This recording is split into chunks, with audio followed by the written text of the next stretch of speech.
بسم الله الرحمن الرحيم. الحمد لله والصلاة والسلام على رسول الله صلى الله تعالى عليه وسلم. ربنا أرنا الحق حقا وارزقنا اتباعه، وأرنا الباطل باطلا وارزقنا اجتنابه. ربنا آتنا في الدنيا حسنة وفي الآخرة حسنة وقنا عذاب النار. بارزان خوشويستانم لكتابي نيابي مختصر منهاج القاصدين لا براح افتاوية قيشنا فصل في آداب التلاوة لباسي خزمة قرآن وآداب كان تلاوة قرآن. أفرمي ينبغي لقارئ القرآن أن يكون على وضوء. أبيت أو كسيك قرآن أخوانات دزنوجي هبه مستعملا للأدب، أدب لقى القرآن بكاربين لقى المصحف مطرقا غير متربع، باشا سري النبيك باشا بشوار مشقيدان نشتبه، ولا متكئ أو بالي ندابته، ولا جالس على هيئة المتكبر أبو شوازوكو كسيكي متكبر دان نشتبه، بس زور بتواضع لخزمة القرآن دابنيش. بيشوي بش مسر أميك مفهوم هي خزمة ردي أو مفهوم أكم وكبغلطها تناوي أبيش بريتيبو لويك مصحف لقل كتابك أساسية زور فرقي بينا كري استلام على كان يعني زور طبيعي تعامل لقل مصحف أكري، بينما أوي كوارد لأصحاب وتابعين وقور بيوان والزور بأدبرا ومصحف جولانته. يعني بيغمر صلى الله عليه وسلم كاتي أفرمي إن من إجلال الله تبارك وتعالى باشا إكرام حامل القرآن أو كسيك وقرآن للسنجاتي مروفك قرآن للسنجاتي إكرام الرازي أمكسة باشا حرمتي أمكسة كالرازي اللي قال لبر حرمتي قرآنك خوات بقور زانيو أي باشا قال كلامك خوا مصحفك ولا بردس ما باشا شلون أبي الرازي اللي بقرم أكرم مرة زور رحمتي خوي اللي بماتي قرآن يكلو إن بنيو تسواني أدبا برابر بقرآن قور بيوان بدر جاي ميجو أمتي إسلامي زور بأدب برابر بقرآن. بويا علماء لسر مسألة قرآن هر چوار مذهبك متفقا ببيت دزنوش نابد دز بديل القرآن نك بس قرآن. أجر أم قرآن لنا صندوق يكاب مذهب الإمام الشافعي أفرمي لنا صندوق يكاب وتدرسني الدز بيل لو صندوقي قرآن تيابي بدزنوش سبحان الله. أفرمي أجر لنا كومالك باشا كومالك كتاب أبو كتب ووسط وقيناك قراخكاني بحالنا ببنجي توي بركي كتو دزنوج النية إكراما بالقرآن. لفرماجتك في غمري خاص الله عليه وسلم أفرمي ألا يمس القرآن إلا طاهر كز تسبو قرآن نبا إلا كسجن بك طاهر طاهر طاهري درون طاهري دزنوج طاهري غسل طاهر بالله مو طاهر بي أم كسيك دس أباب القرآن. إما لنوان دوش تاجير معه الصحوي إسلامي طبعا بيشتر خلق قرآن ابتداءنا لماله ولا سوتشيك وبركة كسيشتين آخر لنا برويكي صوزة أقر ببيرتان بترتيب أكرا قرآن قد أودانا أنت إلا كيسي بو أكرا تي أكرا حرمة بو قرآن. طبعا إما هاتين بوي أأمر رجري لممكن باشا باب بيوز بوناكا طبيعي وايلي هات قرآن حمو كذا بيدزنر دسي ليدا حتى أسر أم فكرة لناو حسا كمسان لناو مزقوتا كان لناو حلقاتي ذكر أمانة مشهورة خيشيكا بيدزنر دزبي لقرآن أفرت إلا عادايا خلا خيشيكا دزبي لقرآن ببيعو بمرجك أم رأيك أضيب بيدزنر دروس ترأيك زور لواز أو الدقي حديثي في عمر صلى الله عليه وسلم هيك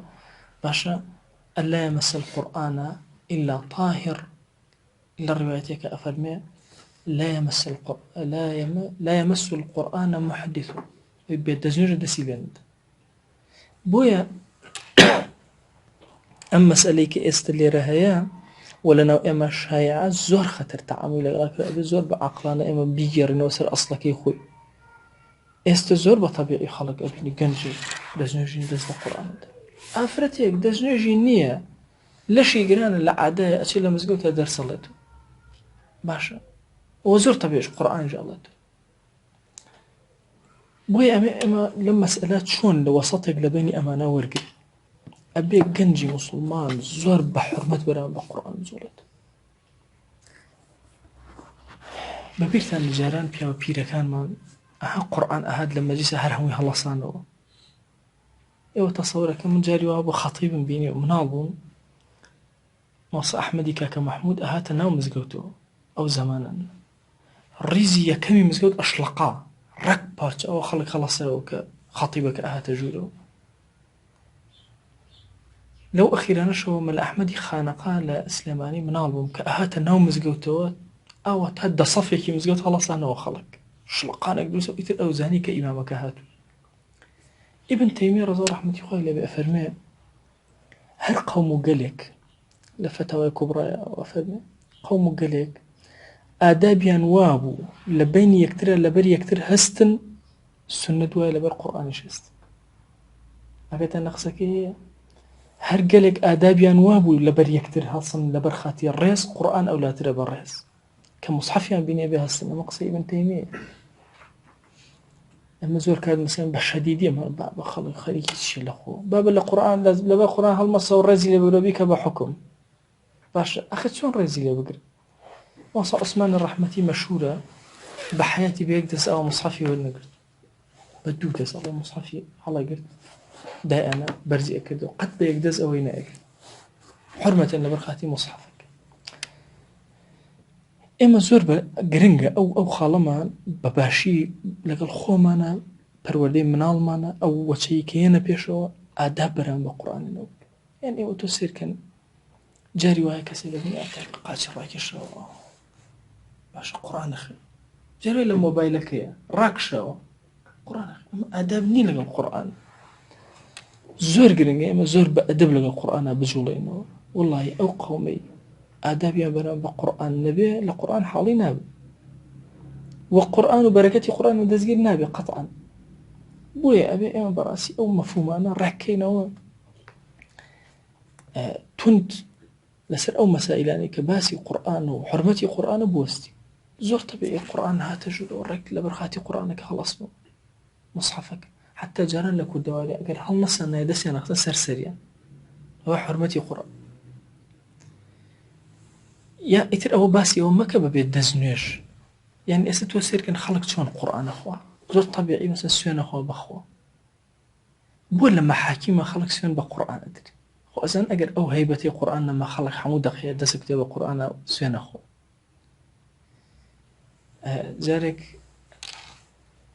سوێنی چەند کەسێکمانەدا کێشەیەکیان هەبوو لە ڕووی شەرعیەوە بۆیە سوێنیان بە ئەو مامۆستایانە لە پێنجوێن بووین بە تەواو بوون هەراوە سوێنێکی هاکەزایان بن وتم لیان گەڕن کاکە مێزێ بێنن مێزێکیان هێنا پڕێکمان لە داماننا قورئانێکمان خستە سەری اینجا کاکە هەمووی بێدەنگ بێ لە مەجلیسەکە سەڵاوات بێنە سەر پێغەمبەری خوا صلی الله علیه وسلم جێوێکی ڕۆحی هادی ئەمان دروست کرد. کاکە دەبڕۆ دەستنوێژ بگرە وتیمان دەستنوێژم هەیە وتمان نەخێر هەیە بچی بگرێت دەستنوێژ تازە بگرەوە چ دەستنوێژێکی تازەی گرتەوە هەتا چووشە دەرەوە زۆر بە موسڵیتری کە هاتەوە وتم کاکەوە قورئان ئەخوێن لە نابێ یەک کەس سەر بەرز کاتەوە هەمووتان سەر ئاوە نەوی کرد تەوان هەموو ئاوە سەری نەوی کردبوو هاتە ژوورە ئەو مەشهەدەی بینی قورئانەکەی نەخوارد پەشیمان بوو. باشە بۆ چونکە هەیبەتی قورئانەکە وهای لێک ڕابوەستی. بس ئەگەر ئێمە تەساهول کەین ئاسوێنە بخۆ بۆ قورئانە ژەڵ بۆ قورئانە هیچ باشە. حتا ئەمڕۆژ مەحاکیم ئەوەیە ئەگەتان لێتی مەحاکیم سوێن بە قورئانە بۆ یعنی ئەگەر جا باشە ئەو مصحەفە ئەوە بە تەعزیمەوە نەکرێ ئێمە لەکوێ مەسەلەن سوێن بە کابرا بخۆی وەڵا چۆن لە بازاڕە وەڵڵا وەبیلا وەتەڵڵا سەد جار ئێڵێ بەخوا لێرەش ئێڵێ دەبرەوە ئەبێ ئەو هەیبەتەی مصحەف بگەڕێنەوە جارێکی تر. ئەوەی کە ئیمامی نەووی ئەیفەرمێ خۆ لەخۆ نایفەرمێ تۆ سبحان الله مثلا ئاەتی لێرە نووسرا بۆ نییە بێت دەست بێلەوە ئەکە ئاەتێکی قورئان نووسرا من خۆم دائیمە ئیشکالێکم هەیە لەگەڵ ئەو ئاەتە قورئانیانەی کە هەڵ ئەواسرن لە ماڵی خۆمە بە حەیاتی ئاەتی قورئان هەڵناواس بۆ وەسە مەسەلەن وەقل رەبی زدنی عیلما ئاەتێکە هەڵمانواسی بۆ مەسەلەن حتى لە مزگەوتە باشە ئەوە معارزم بەوەی کە هەڵواسری ئەوانە هەندێک جار لەبەر زەرورەت یان لەبەر خەڵک ئەوانە ئەوە ناکەن. بۆ لەم ژوورە من ئاەتێکم هەڵواسی و ڕاکشان خاچم ڕاکشە بێئەدەبی بەرامبەر بە قورئان ئەوە کەلامی خوا بۆیە بە زۆر ئاگامان لێبێت مەسائلی تعظیمی قورئان ئەبێت لەو ناخەوە هەڵقڵ والله لەو ناخەوە تعظیمی قورئان لە هەموو سوچەکان و کایەکانی ژیان هەڵنەقڵ ئێمە بێ لە خۆمان بترسین بۆی ئەبێ جارێکی تر هەیبەتی قورئان هەیبەتی موسحەف ئەوانە هەموو بگێڕینەوە شوێنی خۆی والله وەختی خۆیان و کاکە یەکول وڵی ناکرێمە هەموو کاتی مراجعی قورئانەکەن و ئاخر چۆنە دەستنوێژێ تەسەورەکە من لەوە خوتی سەحوەی ئیسلامیات چەندین جار خەڵکم بینێ قورئانی خۆ سەر دیواری سەر ئەو چۆ بۆ سەرەوە تۆ هەڵی کردو قسەی گرتنەوە ڕۆشت چۆنە بێ ئەوە هەموو جارێ دۆستێکم هەبوو ئەمانوو بۆ خۆیە وەکاتە زمانی بزوتنەوە بوو ئەمانوو خوا عقوبەیەکمان ئەدا خۆشمان نەزانین چۆن لەبەرەوەی بێئەدەبین بەرامبەر بە قورئان دەیان جار لە مزگەوتە ئەو خەڵکمان بینی قاچیان درێژەکە ڕاکشە قورئانە نەخوێن بڕواکان زۆر کات بینیومە کەسێک بە یەک پەنجە ئەوە قورئانی کرد و سەیری کرد دانەیەکی تر باشە بە ڕاکشاوی بە قاچ نابێ بڕواکان لە ئادابی عولەمای کۆنا هاتووە ئەڵە جارێکیان یەکێک لە زانایان قاچی ڕاکشا بوو لە پڕ قاچی هەڵکێشا تیان قوربان خێر بوو قاچی هەڵکێشا مانوو بووی قاچی ڕاکێشا بۆ قاچی هەڵکێش وڵای بیرم کرد ماڵی مامۆستاکەم لەم شوێنەوەیە لەم ئیتیجاهەوەی قاچ بۆ ئەو ئیتیجاه ڕەناکێش یعنی تۆ سەیری تا ئەو ئاداب تا ئەو ئەندازەی بەرامبەر بە مامۆستا بەر ئەی بەرامبەر بە موسحەف باشە هەر ئەوە سادە و کتێبێکی تر تەعامل لەگەڵاکەین ئێستا تا ئێستش ئەبینم ئەلحەمدولیلا نەفەسێک ماوە لە هەندێک لە ماڵەکان ئەچم کە مەکتەبەی لێ بەسەرکەم قورئانی خستە لای سەرو لە مەکتەبەکە هەر باش هێشتا ئادابێک تایە بەرجەستە ئەکرێت مەکتەبەی ئیسلامی چۆن تەصنیف ئەکرێ یەکەمین کتێب لە تەفاسیرەوە دەست پێ ئەەکە بۆ لە تەفاسیرەوە دەست پێ ئەەکەی ئاەتی قورئانی زۆر تایە اینجا دوای لە سونەی پێغەمبەری خوا صلی الله علیه و سلم اینجا کتێبی فقه مثلا مەبەستەکەم چییە یعنی ئەو لایەنە ئەبێ زۆر بە ئاداب سیرکن و زۆر بە وریایی قەت دەست ندەن لە قورئان و بێ دەستنوێژ زۆر بە ملاحەزە بن قەت بە بێئەدەبی ئەوە نەکەین بەرامبەر بە قورئان ڕاکشین یا شتێکەوان حتا مۆبایل من خۆم ڕەئیم ئەو هەیە لەگەڵ هەندێک مامۆستایەکیشە دائیما مناقەشەمان هەیە لەسەر ئەو مەسەلە ئەوان ڕەئیان ئەو هەیە کە تەبیعیە من ڕەئیم ئەوەیە ئەم مۆبایل ئەگەر قورئانی تیا بوو ئەگەر نەهاتبێتە سەر شاشە قەی ناکەوە بێ دەستنوێژ بەس کە هاتە سەر شاشەکەت بە بێ دەستنوێژ نابێت دەسی لێ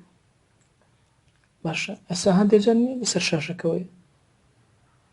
کە هاتە سەر شاشەکە بێ دەستنوێژ هەبێ ئادابی موسحەفی لەگەڵا بەکاربێنی جۆرێک لە موسحەف بە ئەلکترۆنیات تەرتیب کراوە بەڵام کە چووە ناوەوە حکمی شریتی هەیە چۆن شریتی قورئان بخوێنێ ئاعتیادێت تۆ پێ بێ ئاوە بەس کە هاتە سەر شاشەکە حسابێتری هەیە ئەدەبن بەرامبەر بە قورئان بۆیە ئێمە ئەبێ بگەڕنەوە بۆ ئەو جێوە جارێکی تر ئاوا بە ئەدەب بەرامبەر بە قورئان بێ ئینجا خۆی گەورە دەری خێرمان لێ بێت بۆیە ئەبینی کاتێک کە ئیمام ئەفەرمێ طبعا من بەرامبەر بە موسحەف ئایا خوێندنی قورئان بەلەبەر بەبێ دەستنوێژ دروستە بەڵێ دروستە ئەی لەگەڵ ئادابەکانە موافقە نەخێر حتا بەلەبەریش بخوێنی ئادابەکان ئەبێ جێبەجێ کردبێ باشە بەڵام نەک بە واجبی سنەت وایە چکە ئەگەر بەدەم بخوێنی دەست نەدەی لە موسحەف ئەوە جیاوازە حکومەکەی بەبێ دەستنوێژ ئەتوانی بەڵام هەروە باشتر لەوەشە دەستنوێژە هەبێ اینجا مراجعەی قورئان بکەیت بچووکردنەوەی حەجمی قورئان تۆ پێت چۆنە ئەسڵەن جاری وایەسە ئیخمێنەوە شەکراوە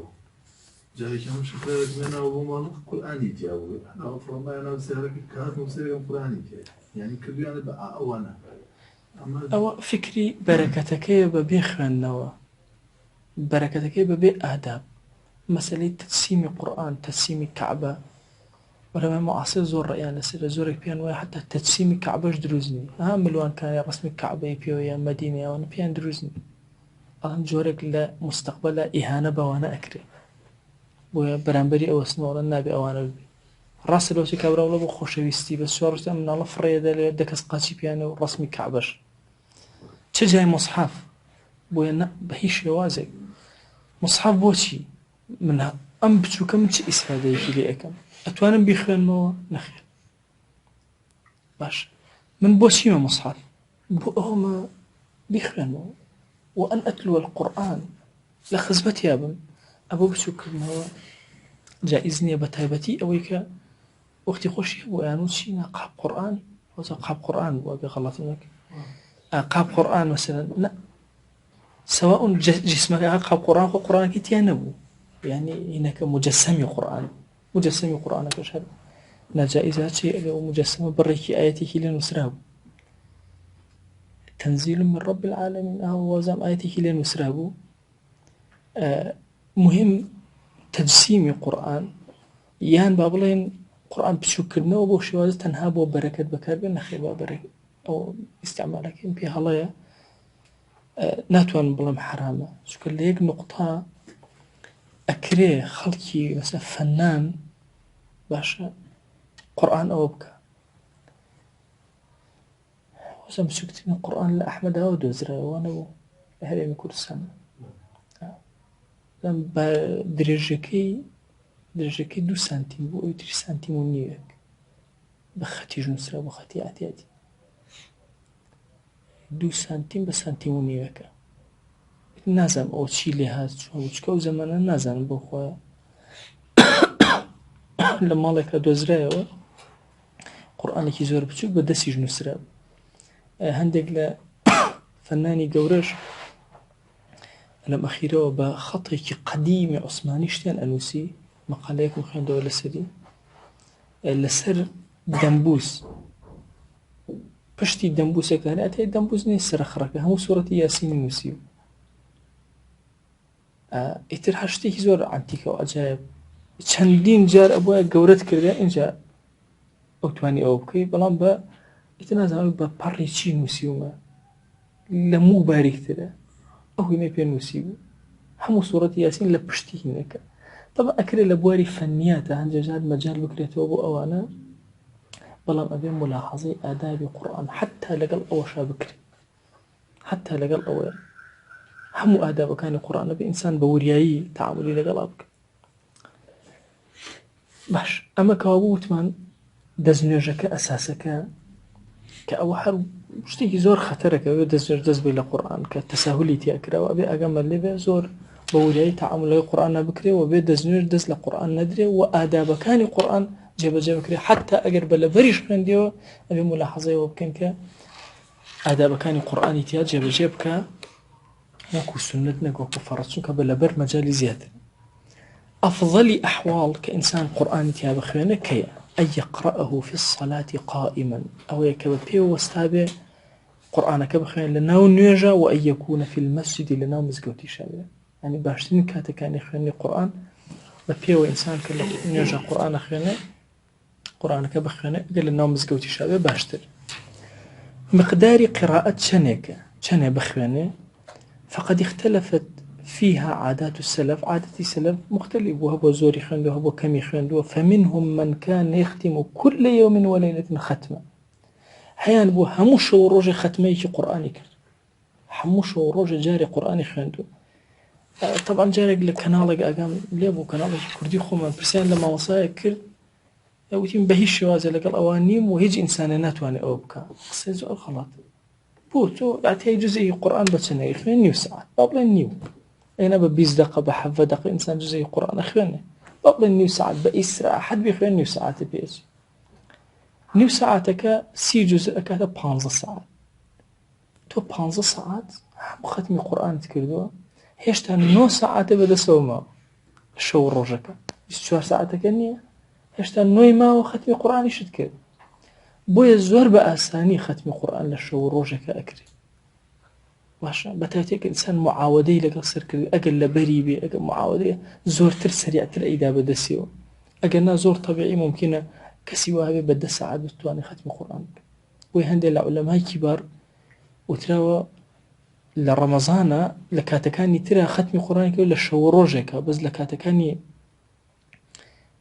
رمضان شويش كردوتي وروجش كردوتي كهو بدا ساعات كردوتي باشا اللي يشو اللي بدا ساعات 2 ساعات يجمعوا توبون نرجكاني قوي فبي عاداتي سلف فرقي هي وبي عاداتي استشخلق سر أو هي ومنهم من كان يختم في اليوم والليلة أكثر من ذلك هو زياتر لختمه كردو شو أكري ختمني يبكى شو 9 ساعات يشتا كاتيما وبدسو بلاني يعني زوركين وتوا ك 15 ساعات ومنهم من كان يختم في 3 ختمة هبوا سيش وسيروج ختمة القرآن كردوات دجزء لشو روجك أخوان دويت. ومنكم من كان يختم في أسبوع كل أسبوع هيان بوا ختمة القرآن لهم حفتيك أكردوا هبوا لهم مانجك اشتغالا باشا بوشي أولا يكردوا بوشي هنديكيان كميان كردوا على اشتغالا بالتدبر أو بنشر العلم أو بتعليمه لبر أو بوا مشغول بوا تدبر قرآني كردوا لقرآن تفكريوا نشر علمي كردوا علمي بلاو كردوا خوي فير كردوا باشا تعليمي كردوا خلقي فير كردوا فير قرآن وأوانا أو بنوع من التعبد غير القراءة يعني جورك لجورك كان عبداتي كردوا غير القرآن غير خياندني قرآن أو بفن من اكتساب الدنيا يا فنك لفن كان خريق وفيري ببوي كسابتي دنيا وجيان ومعيشتي قول بيتشاك كابو خلقي بازار ومزقوت وهموي كزنبو قرآن نخوانه وكزنبو ختمي نبي هموي ختمي هب عزيزان مش قبل الدردكاني أمر الصحوة إسلامي تصور كان بريتي لنخوانه القرآن أسا هشتا كان أوانيك لا هشتا كان برودبون همويا استر حزب قرآن إخوان هرخوان أو جيل تازية قرآن ناخوان أبي الروجانة وبرنامج أبي إلا قرآن بخوان ببي قرآن جولا كان النكي أمن لكلية الروجة كان أول مثلا أو جيل تازية كيد طلبة إيش زور ميواني منهم فرسيارم ليك أنا توسنا قرآن أخوان توسنا سيرهم كسخني قرآني بردا من الروجة ناكري مثلا أو جيلك بيته بيشو قرآن نخوانه باش ناترسين أم جيل تازة يعني بر أو خشمي بيغمري خواه صلى الله عليه وسلم بكوين بوهم والرحمة بزي خواه ولا بردم خواه شكات مانك يا ربي إن قوم اتخذوا هذا القرآن مهجورا خواه جان قوم كم قرآن كان برجبير خز زور خطراء بأقاما الليبي مثلا يخواني قرآن كان بشق لجيان ما هل أم مجموعة يخوما أبي إلا قرآن ما خاندو روجان ولو آياتي كيشو أبي خاندوت أبي مصحف كلبيت بآدابه ولا خزمة يدان يشتبي كل أما زور آسانة يعني كمان هي بقول لايك يقدو جر فيسبوكي نكاتو بزين شن لايكي بواتو باش القرآن خزمتي قرآن ديوني لشون أبون باسي أو كراك أم جيلة حظيات ميديا شن تأسيري لسردانا يترساو أم تلفزيون فيسبوك يوتيوب هرشتيكي باشا همو هيرشينا ودسري باسي وكراوتيان باشا بابسينو باسي تازه كان نكي آيا كونا كان خومن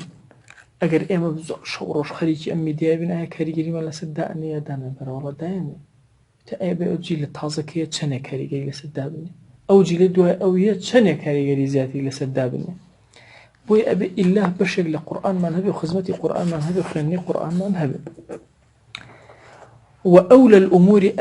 ما لا يمنع الإنسان من أشغاله المهمة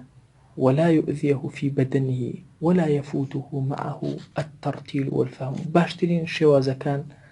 أو كإنسان إيش زور قرنجة كان إلى الدنيا لكاروبار الدنيا كان يا للنيوجة كان يا لفرزة كان تر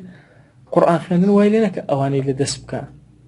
وويلنك لا شيء آزاري بدا باشا والترتيل وفهم تيجيش نجوان خنوش أوش تأثير لينك برواكن حبي قرآن شو دلي كسي ناتوانا تركيكا من بير ما دوستيكم هبو زور جار أول دي قرآن خاني لوتي برو تصورك يعني أول ده لسا مصحف أمايوا أو أنا حتى لم أخيرانا سبحان الله أمزاني لشوينك جاري قرآن خان لمزقوتي لهولير لوتي بجا كوتنا قرآنك زور هول ما الناس ما بلافر شو ما أمس قلت كرام أنا قرآن كم دوزيو وتم خياني فلان كسبيو قلت يعني أستغفر الله شي كردو أنا وتم حكاك هو ودازر وقت أول ده قرآن خياني لوتي بجا كان جاربوا طبعا باوكي نئهش قرآن خيانا كأروشته يرول أمري أو خريكي شيتو لكي قرآن خيان دبي هاوینان گرم تنکی سربان ها سیبره کی بچوکی هی او سیبره او دانش بدزیبه و که آخری که قرآن خواند يعني سبحان الله جاء زوري نخرن لقال إما بەڵام خی گەورە لطفی لەگەڵا کرد لە زۆر شتە بە مدەتێکی زۆر کەم پێشی ئەمە کەوتەوە هۆکارەکەشی تەنها ئەو خزمەتە گەورەی بۆ قڕان بەردەوام خەری بوو بۆیە ئینسان کە عاشقی قورآن و بۆیە لەوە ئەچ سێری بڵاتە بڵێ ولا يؤذيه في بدنه ولا يؤذيه في بدنه باشە چۆن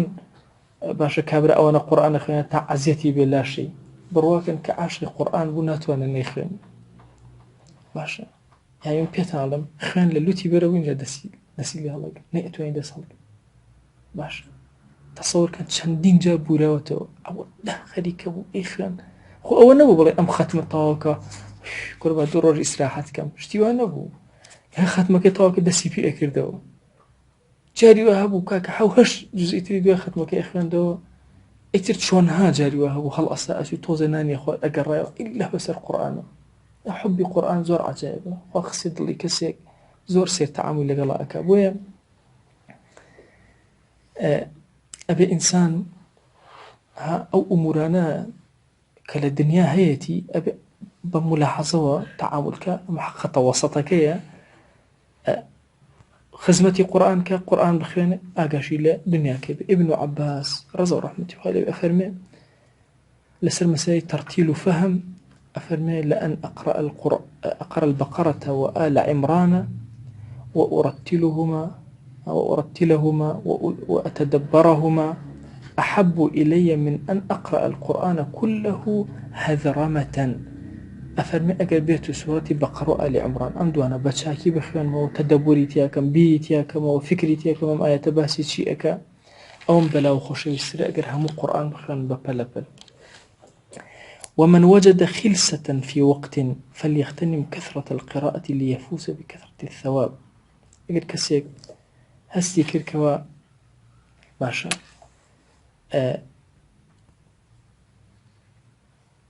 كاتكي كما باشا مثلا مشغلتي الدنيا أو كار وبار وأنا وايلي كردوا لشوروجك بس نيو ساعات مجاليه أم نيو ساعات شي عبادتي زور تيابك بقرآن زوري تيابك نبو هر حرف بدأ نسي هر حرف بدأ دواي زورك أبوي بو نيو ساعات زوري كري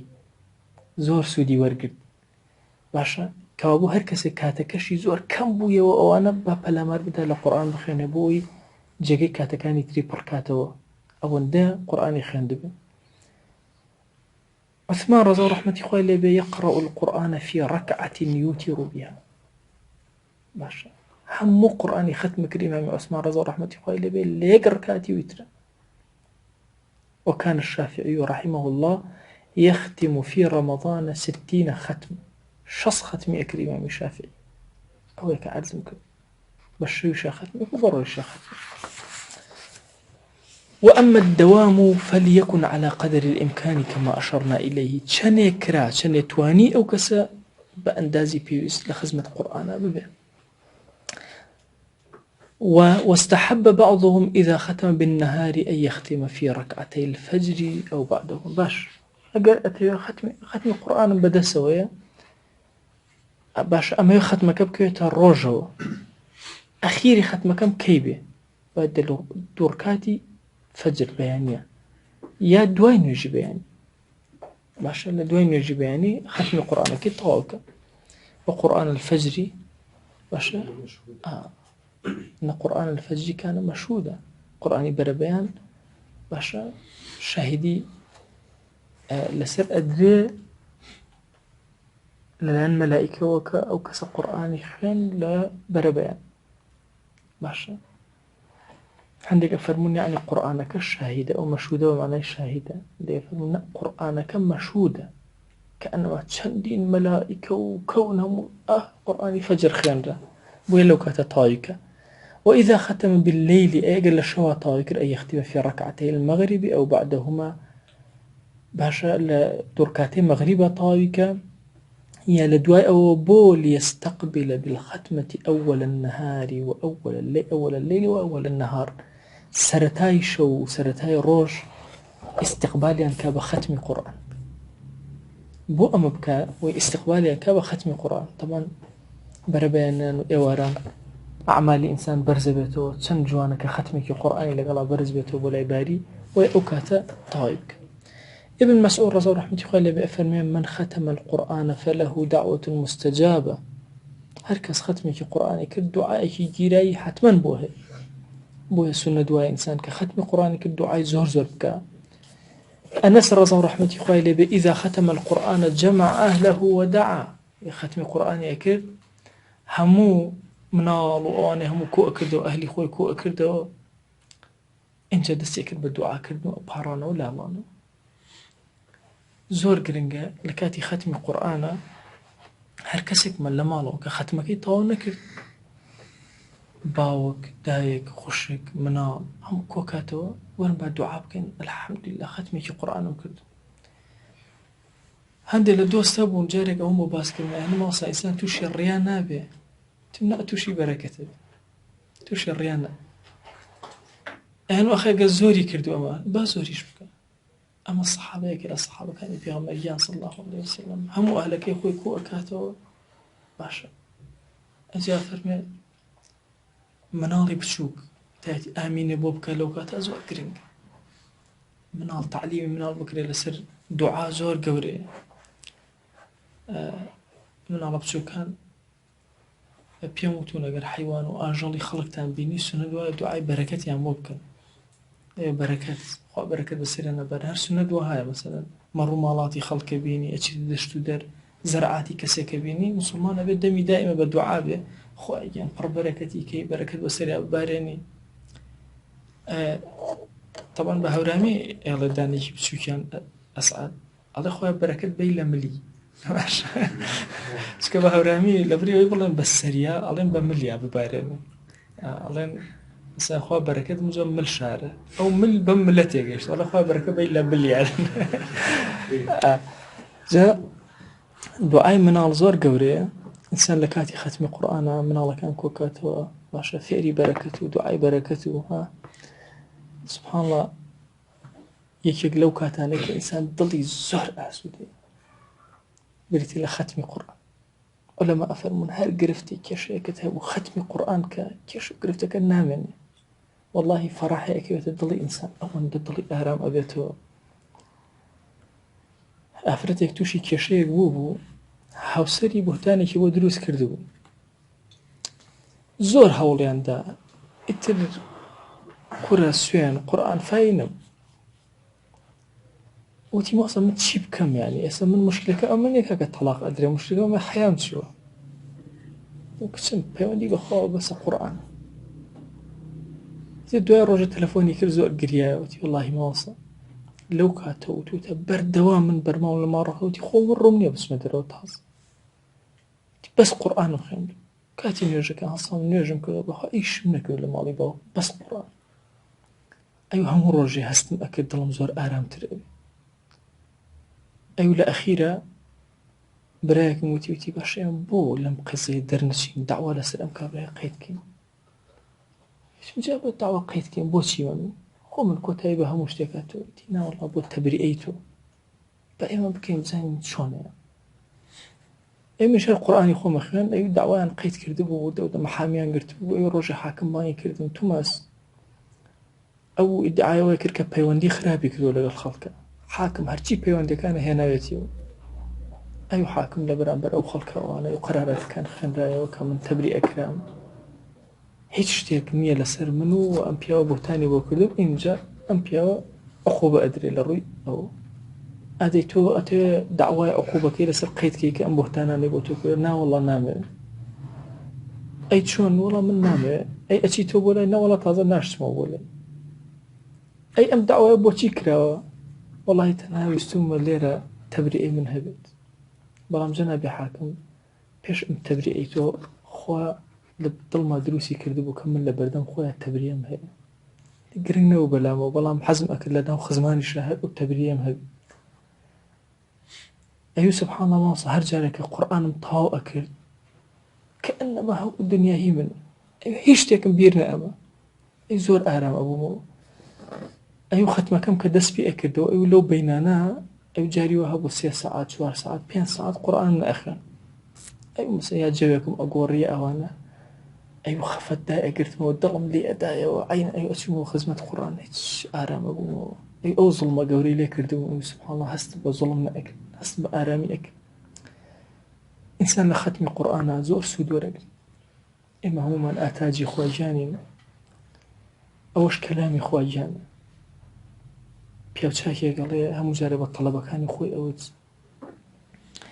ئەیوو پەیوەندی ئێوە لەگەڵ خواتانە چۆنە قسەی لەگەڵەکەن خۆشەویستەکەتان وەزعی چۆنە قسەتان لەگەڵ ئەکا ئەن قوربان وەڵای ئێمە قسەی لەگەڵا ئەکەی مناجات بەس وەڵای ئەو قسەمان لەگەڵا ناکات ئەوی لە خۆشەویستی تێ نەگەیشت ئەی مەگەر قورئان ناخوێن ئەو قسەتان بۆ ئەکا چەند شیرینە یا ئێستا ئێوە تۆ تەسەووری خۆشەویستی دنیا بکە سانەوە ئاسیاڵێن لە کۆڕەک و ئاسیاڵێن لە دوای 12 شەوە قەیناکە سنتێکی کەمەتە بەیانی قسە بکە باشە ئێوە تەسەورەکەن کوڕ و کچێکان حتا بەیانی قسە ئەکەن قسەیان تەواو نابێت باشە لەگەڵ یەکترا قسەکان زۆرشی هیچی تڕۆ هاتەوە دووبار و سێبارێ بەڵام مەئیوز نابن لە یەکتر بێتاقەت نابن بۆ چونکە یەکتریان جۆرێک لە جۆرەکان خۆشێ جۆرێک لە جۆرەکان دەیوەرە کولی مەحەبەتی لەگەڵ ئەو خوا عەزیمە هەبێ مەئیوس و بێتاقەت بی لە خزمەتی قورئان کتێبێکیان بۆ ناردم بە دیاری القورآن تدبر وعمل قورئان تێفکرین و کردەوەکردن هەموو ڕۆژە تۆزێک لە خزمەتی ئەبم بۆ کۆتاییەکەم بۆ ئەهێنم ئەم بەیانیە لە خزمەت سوورەتی یاسینە وجاء من أقصى المدينة رجل يسعى پیاوێک لە کۆتایی شارەوەیە لە سەرووی شارەوە هات ئەفەرمێ بۆچی ئەقسە المەدینەتی خستە پێشەوە خۆی ڕەجولون لەویە فاعلە ئەوەیە وجاء رجل من أقصى المدينة پێشکەوتووە فەرمێ لەبەرەوەیە کە خی گەورە سەرجمان ڕاکێشێ ئەگەر وەسەتی شاریش خراپ بوو دەوروبەرەکەی خراپ نابێ دەرەنگتر نەخۆشیەکانی شار ئەگاتە دەوروبەرەکە بۆیە دەوروبەرەکان ئەکری خەڵکی ساڵح خۆی تیا پەروەردەکە دوو ئەفەرمێ وجاء من أقصى المدينة رجل يسعى ئەڵێ لە عەمەلەکە ئەڵێ ئیشی تۆ بریتە لە سعی ئیتر سعیەکە خەڵک گوێی لێ ئەبێ گوێی لێ نابێ بە گوێتەکەمە ئیشی تۆ نییە ئیشی ئێمە لە داوە بانگەوەس ئەسعی گەڕا بڕۆ ئیشکە ئیتر تۆ حەق نییە بەسەر ئەوە پێغەمبەران سێ دانەیان بەسەر یەکە بۆ ئەهلی گوندێک بە گوێیان ناکرد پێغەمبەریش و هاتوش و بەچاکیش کاری ئێمە نییە کاری ئێمە یەسعایە جا هەموو ڕۆژێک پشتی ئەو ڕۆژەت ئەداتێ ئەوانە چی بکە ئەڵێ ئەمە ئیشی توێ ئەمڕۆ بڕۆ جێبەجێکە ئیتر لەکوێوە ئەخوێنیتەوە قورئان بەشێکی تایە لە ئیستینباطی ئاەتەکان ئەمە ئیشەکەی توێ ئەمڕۆ بڕۆ ئیشەکان جێبەجێکە عەمەل ئەمڕۆ ئیسفادەم لەو ئاەتە زۆر کرد لە خزمەتیە وجاء من أقصى المدينة رجل يسعى كاري ئێمە بریتێ لە سعی لە داوە بانگەواز لە خۆمان و کردن قبوڵیش لای خوا و بەرەکەتیش لە لای خوا ئێمە عەبدی خوا لەکوێ بین خەریکی ئیشی خۆمانین تەسەورکەن لەوەسی تۆ بڵێ باشە من قورئان بخوێنم چی لە واقع ئەگۆڕم وەڵاهی هەر یەکەمان قورئان بخوێن و دوعا بکەین ساغ بین لەگەڵ خۆیە خوێنی ئەو قورئانە تەغییری دنیاشمان بۆ و ئاخیرەتیشمان خۆشە چۆن دنیای فەردێک ئەڕازێتەوە بە خوێنەوەی قورئان دنیای کۆمەڵگاش و مجتەمع هەر هەموو پێکەوە ئەڕازێتەوە بە خزمەتی قورئان خی گەورە لە گوناهی منیش و ئێوەش بگورێ یا ربی خوایان ئەم کەلیماتانەمان لێ قبوڵ کە وخەتی ناوجوانەکانی خۆت دەرگاکانی خێر بەسەرمان وەڵاکە خۆی ئەگەر بێئەدەبێکمان بەرامبەر بە کەلامی تۆ کردو داوای عەفوت لێ ئەکەین یا ربی خوای هیدایەتمان بدە بە جوانترین شێواز قورئان بخوێنین خۆی فێری قورئانمان بکە یا رب العالمین یا ربی خوای فێری قورئانمان بکە یا ئەکرەم الئەکرەمین یا ربی خوای داوات لێ ئەکەین بەناوی جوانت بە صیفەتی بەرزت بە ئیسمی عەزەمت بمان کردە خزمەتکاری ڕاستەقینەی قورئان آمین آمین والحمد لله رب